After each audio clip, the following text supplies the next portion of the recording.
겸손과 기도.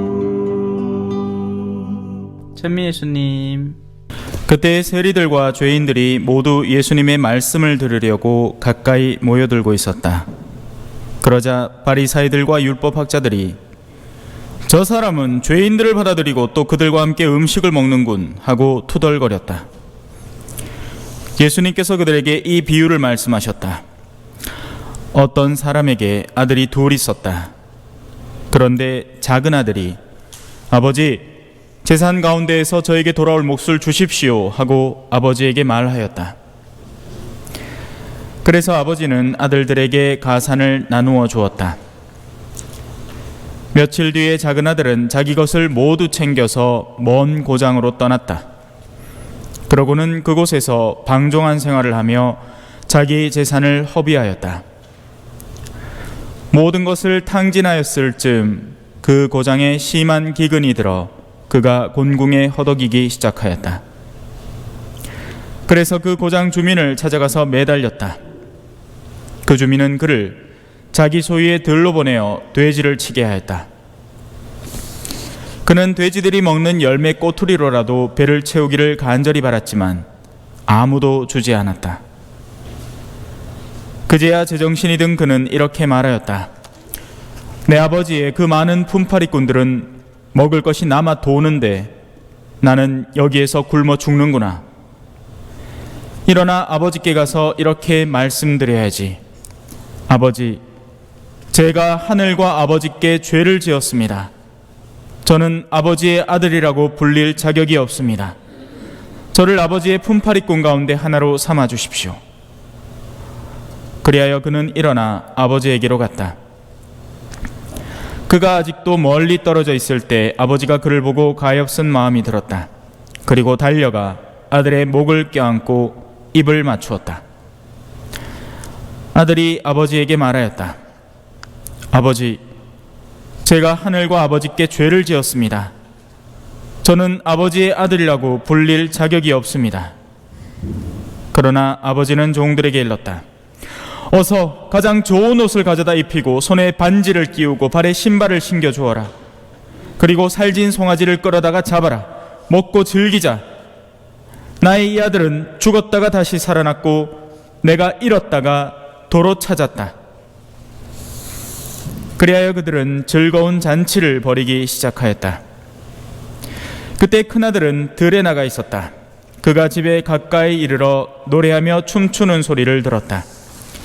그래서 하인 하나를 불러 무슨 일이냐고 묻자 하인이 그에게 말하였다. 아우님이 오셨습니다. 아우님이 몸성이 돌아오셨다고 하여 아버님이 살진 송아지를 잡으셨습니다. 큰아들은 화가 나서 들어가려고도 하지 않았다. 그래서 아버지가 나와 그를 타이르자 그가 아버지에게 대답하였다. 보십시오. 저는 여러 해 동안 종처럼 아버지를 섬기며 아버지의 명을 한 번도 어기지 않았습니다. 이러한 저에게 아버지는 친구들과 즐기라고 염소 한 마리 주신 적이 없습니다. 그런데 창녀들과 어울려 아버지의 가산을 들어먹은 저 아들이 오니까 살진 송아지를 잡아주시는군요. 그러자 아버지가 그에게 일렀다. 얘야, 너는 늘 나와 함께 있고 내 것이 다 너의 것이다. 너의 저아우는 죽었다가 다시 살아났고 내가 잃었다가 되찾았다. 그러니 즐기고 기뻐해야 한다. 주님의 말씀입니다.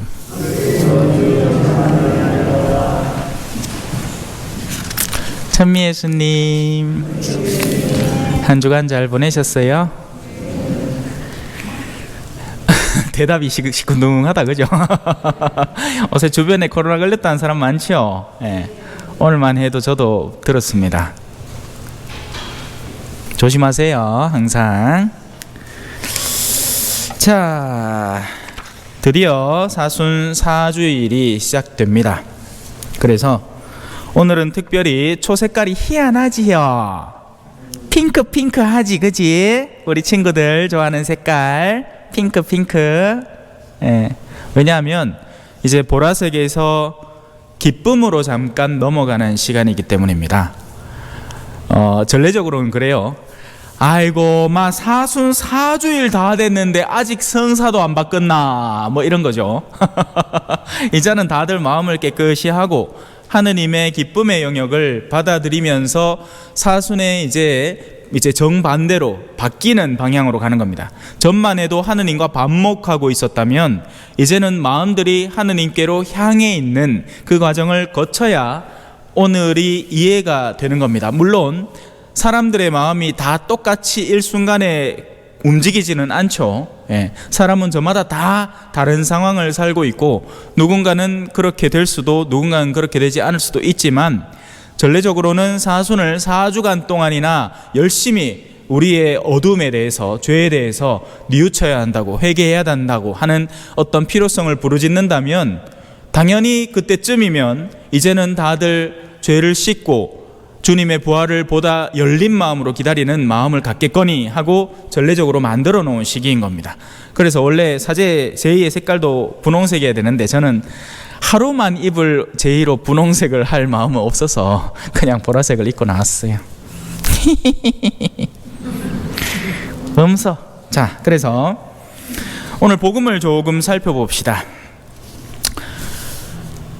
자, 주된 주인공은 둘째 아들처럼 보입니다. 그렇죠? 둘째 아들. 헌데 사실은 이 안에는 엄밀히 얘기하자면 주인공이 2명, 굳이 말하자면 3명이 있어요. 2명이라는 것은 바로 둘째 아들과 첫째 아들입니다. 그리고 사실상 주안점은 이 첫째 아들에게 더 가 있는 것이 복음의 원래 목적입니다. 왜냐하면 시작부터 바리사이들과 율법학자들의 투덜거림에 예수님이 그들에게 설명해 주려고 하는 비유이기 때문에 둘째 아들은 그들에게 전해지는 하나의 도구에 불과하고 실제 그들이 스스로를 살펴봐야 하는 내면은 첫째 아들에게 좀 더 주안점이 가 있는 겁니다. 자, 그러면 어떤 일이 벌어질까요? 모르는 거 없죠, 그죠? 둘째 아들의 이 파란만장한 이야기, 탕자의 비유는 심지어는 신앙을 모르던 사람이라도 교양이 어느 정도 있으면 성경에 그런 게 있다, 집 나갔던 아들이 돌아오는 그런 게 있다 하는 정도는 다들 알고 있습니다. 자, 우리는 좀 더 영적으로 이 시선을 견지를 해야 됩니다. 첫째, 아버지는 아들들에게 가산을 나누어 줍니다. 둘째 아들에게만 준 게 아니에요. 둘째 아들의 그런 건의를 듣고 아들들에게, 당신의 자녀들에게 모두 가산을 나누어 줍니다. 가산이라는 건 뭘까요? 집안의 재산이죠. 아버지께서 우리에게 줄 수 있는 가장 훌륭한 재산은 뭐라고 생각하십니까? 한 5억? 에이, 더 하자. 10억? 안 돼? 그러면 저 강남에 빌딩 한 채? 맞다 안 가요? 전화 오는 거 보여요. 아니죠. 하느님께서 우리에게 줄 수 있는 최고의 가산은 지금 우리가 숨쉬고 있는 생명입니다. 그리고 그 생명을 유지시켜주는 영혼이죠. 하느님께 선물 받지 않으면 인간은 그 어디에서도 영혼을 만들어낼 수도 얻어낼 수도 없는 겁니다. 그래서 2가지 옵션밖에 없죠. 영혼이 있다고 믿는 이들과 그리고 영혼의 존재 따위는 생각지 않고 현세에만 얽혀 살아가는 사람들로 1차적으로 나뉘는 겁니다. 우리는 아버지에게서 영혼이라는 가산을 받은 이들입니다. 자, 이제 이 가산을 어떻게 쓰는지를 봅시다. 작은 아들은 자기 영혼을 추슬러서 이제 제 멋대로, 제가 욕구하는 대로, 제가 살고 싶은 대로 살고 싶다고 먼 고장으로 떠나는 겁니다. 그 말은 뭐죠? 아버지에게서 멀어지는 겁니다. 먼 고장이라는 것의 의미는 어디 거리가 멀어서가 먼 고장이 아니라, 왜 그렇잖아요. 가까이 살아도 거리가 멀어져 있으면 먼 사람들 아닙니까? 그죠? 집구석에 같은 침대에 심지어 누워도 철천지 원수로 살아가는 사람도 있죠. 그래서 옛날에 영화 제목 중에 적과의 동침이 있었지 않습니까? 그죠? 남편이 적이라. 한 지붕 밑에 같은 이불 덮고 자는데도 언제고 상대에게 최악의 사건이 벌어지기를 기대하는 사람들로 모여 사는 사람들, 적이고 원수죠. 아들은 자신의 영혼을 거머쥐고 이제 아버지에게서 떠나가는 겁니다. 그리운 내 집 떠나 먼 길을 나섰을 때 꿈꾸었던 기대가 어느덧 사라지고 나 이제 돌아가리 아버지의 집으로. 자, 그 과정을 나타냅니다. 영혼을 끝을로 모아서 세상에다 집어넣어 본 거예요. 이것도 해보고 돈도 벌어보고 명예도 얻어보고 권력도 쥐어보고 한껏 살아본 겁니다. 하지만 뭐가 느껴지죠? 뭔가 텅 빈 느낌, 그 어느 것으로도 채워지지 않는 이 내면의 공허감. 돈만 많으면 행복할 줄 알았는데 돈을 아무리 많이 가져서 아무리 고급 차를 사본들 그 잠깐 느끼는 쾌감 말고는 더 이상 얻어지지 않는 그 공허감 속에서 당황하기 시작하는 겁니다. 탕진하기 시작하는 거죠. 영혼의 힘을, 영혼은 원래 무슨 힘을 갖고 있을 것 같아요, 여러분? 영혼은 어떤 힘입니까? 육체의 힘은 이런 것들을 들어 올리는 힘입니다. 왔다 갔다 무거운 것을 옮기고, 정신은 생각하는 힘이죠. 뭔가를 배우고 지적인 능력을 활용을 하고, 감성은 뭔가를 느끼고, 이 아이들의 기쁨, 오늘 이제 복도리를 데리고 나왔더니만 와 저는 그런 하는 아이들을 보고 또 와 좋은 건 거잖아요. 그런 기쁨과 감정의 풍만함. 영혼은 무엇 때문에 존재할까요? 영혼은 하나의 목적 때문에 존재합니다. 자유의지가 영혼 안에 들어있는 거예요. 그래서 동물들은 자유의지가 없습니다. 동물들은 훈련된 본성을 드러낼 뿐인 거죠. 도둑이 와서 소세지를 줘도 개는 좋아합니다. 그래갖고 한 며칠 길들이고 나면 개가 있어도 그 집에 들어갈 수 있죠. 영혼은 오직 자유를 위해 존재합니다. 영혼 안에 자유의 근거, 의지가 들어있는 거예요. 의지. 그래서 그 의지를 가지고 선을 할 수도 악을 할 수도 있는데, 영혼의 의지가 선일 때는 하느님께 향해 있을 때 선이 됩니다. 하지만 그 의지가 악일 때는 바로 자기 자신에게 집중해 있을 때죠. 자, 그러자 가산이 탕진되는 겁니다. 영혼의 힘이 사라지는 거예요. 하느님을 사랑할 능력, 그 본질적인 사랑을 통해서 진정으로 이웃을 사랑할 능력들이 쇠잔되기 시작합니다. 사랑을 못하는 사람이 되는 거예요. 사랑이 뭔지를 모르는 사람이 되는 거죠. 관계라는 것은 다 이해관계이고 주고받는 기브 앤 테이크의 관계가 되어버리는 겁니다. 돈으로 뭐든지를 사는, 돈을 주면 누구든지 뭘 주니까. 자, 그러니 이제 가난을 체험하는 겁니다. 이 사람은 지금 세상 안에서 가난하지 않아요. 여러분 착각하시면 안 돼요. 지금 이건 영혼의 상황을 설명하는 겁니다. 그래서 이 사람은 세상 안에서 오히려 부유할 수도 있고 강력한 힘을 가질 수도 있습니다. 마치 지금의 우크라이나를 침공한 푸틴처럼, 그죠?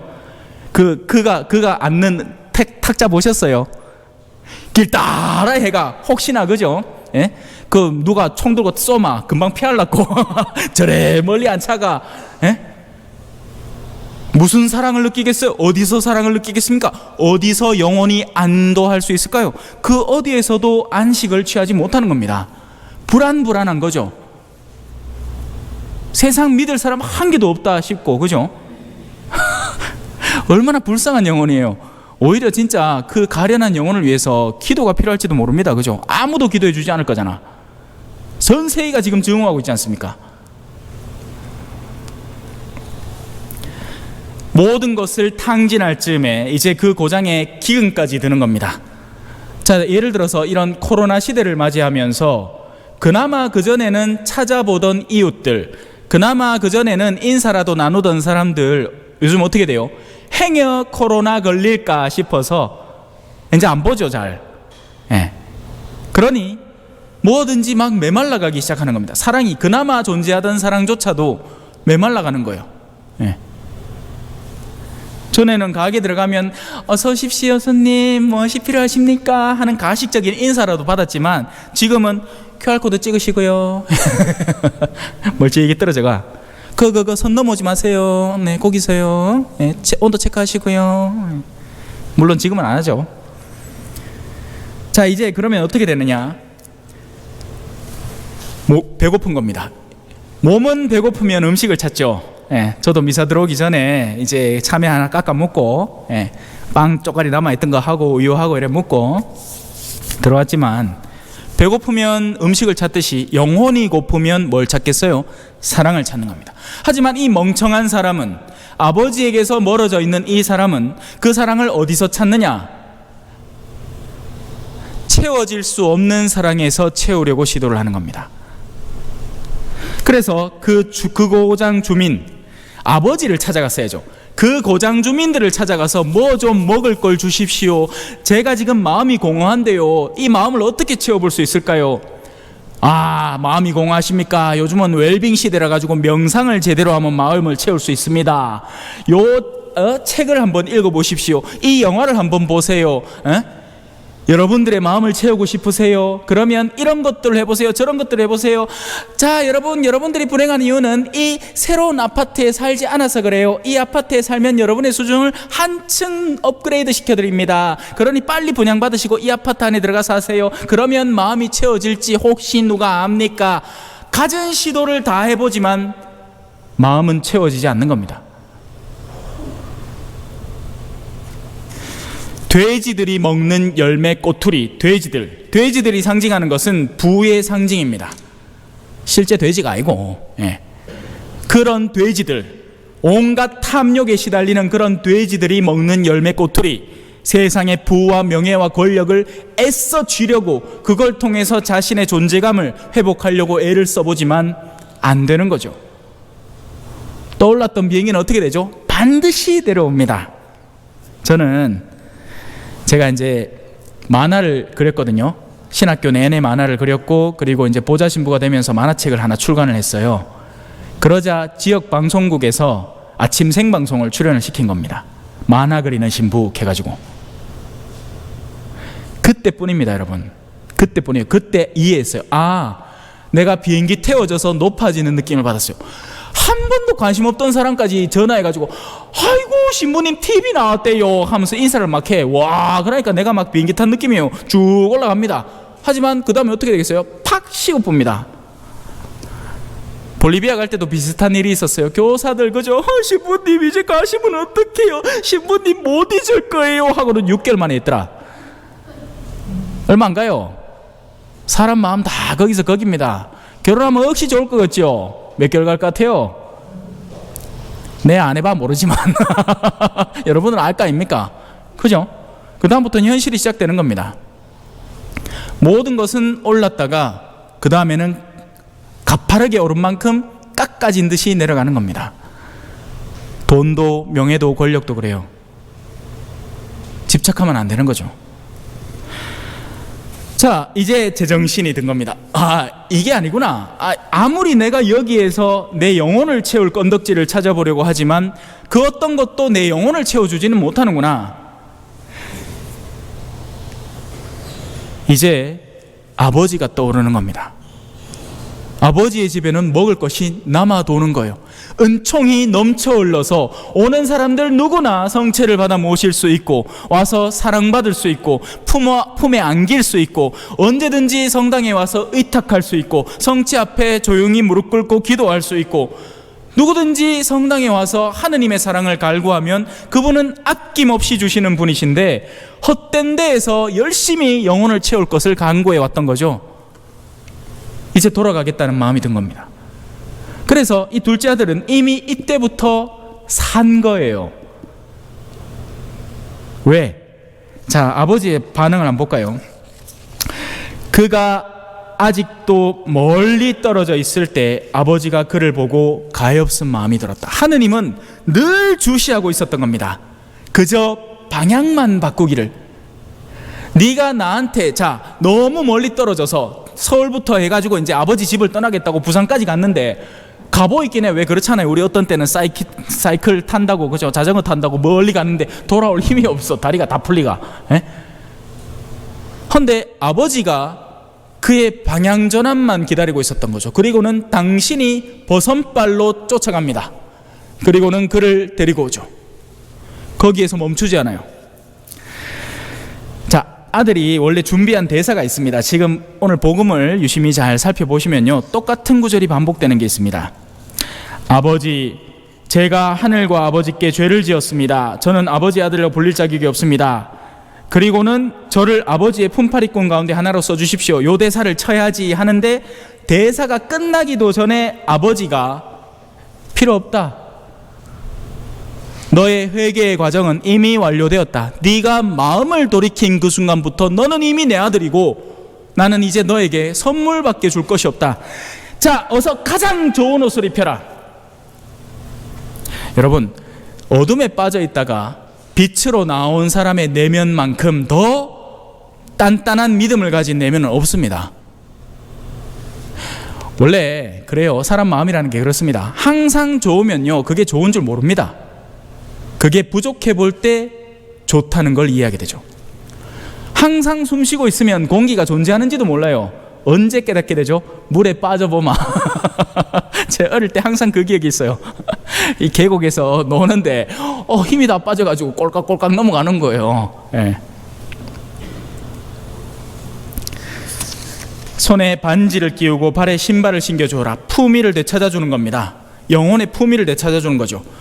세상 안에서 아무리 돈이 많고 권력을 쥐고 한다 하더라도, 왜 그렇잖아요. 제가 지켜봐도 그래요. 저도 나름 사제생활을 한지라 뭐 나름 명망이 있다는 정치인들을 만난 적이 있습니다. 근데 정작 그 사람들은 자기들의 그런 뭐랄까요, 어떻게 표현해야 될지 잘 모르겠는데, 자신들이 얼마나 세 속에 젖어 있는지에 대해서 알지 못하니까 그러고 있죠. 저는 그런 사람들 한 트럭 갖다 줘도 우리 본당 어르신 한 분하고 안 바꿀 거예요. 뭐가 더 중요하고 뭐가 더 소중한지 사람들은 감각을 못 찾는 겁니다. 그런데 추종하고 정치인들이 배지 달고 막 아이고 오셨습니까? 이쪽에 앉으시소. 아이고 하고 어르신이 좀 추리하여가 오마 아이고 아무 때나 앉아 계시소 하지. 아니에요. 거꾸로 돼야 돼요. 내면에 무엇이 존재하는지, 어떤 것으로 한 인간이 하느님의 진정한 사랑을 받는지 그 감각이 살아있으면 시야 자체가 바뀌는 겁니다, 여러분.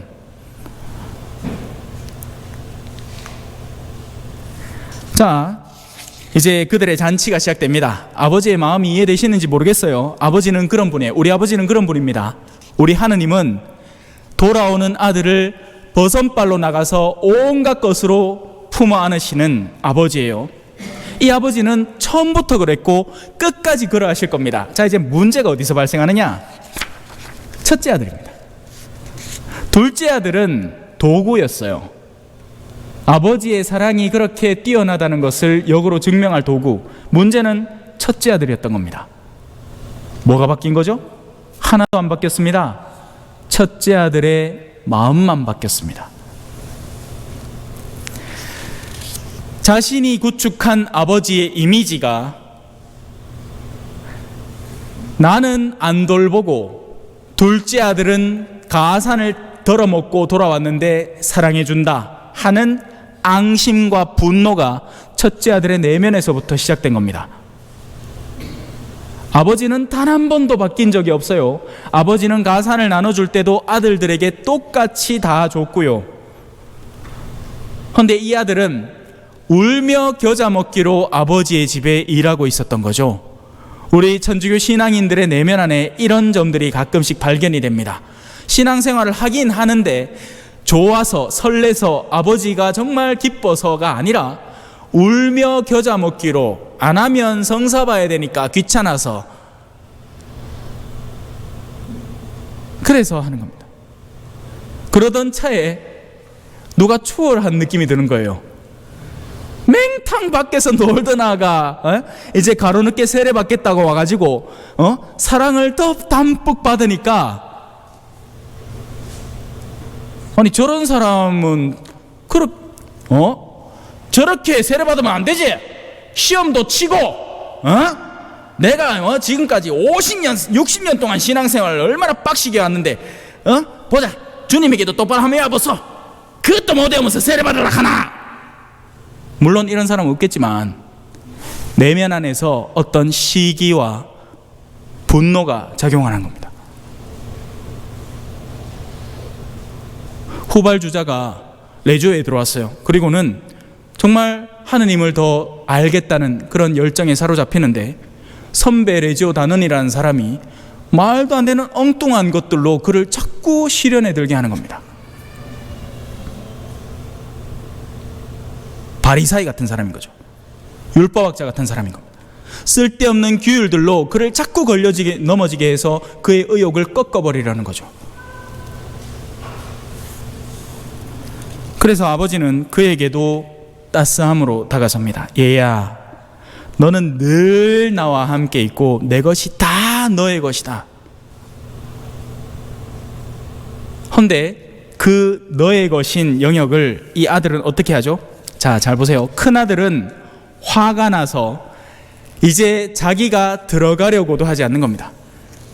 자기 스스로의 결정으로 아버지의 그 사랑 넘치는 집에 누구든지 들어오면 반겨지고 맞아들여지고 축복을 받는데, 자기 스스로 그 영역을 벗어나서 나가버리는 거죠. 나가서 존재하는 겁니다.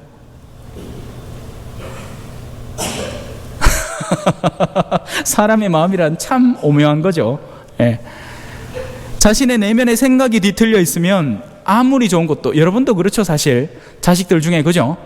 괜히 자꾸 반항하는 자식들 가는, 내가 어떻게 사랑을 해줘야 가 마음이 돌아올지 잘 모르겠어요. 근데 자꾸 마음이 엇나가.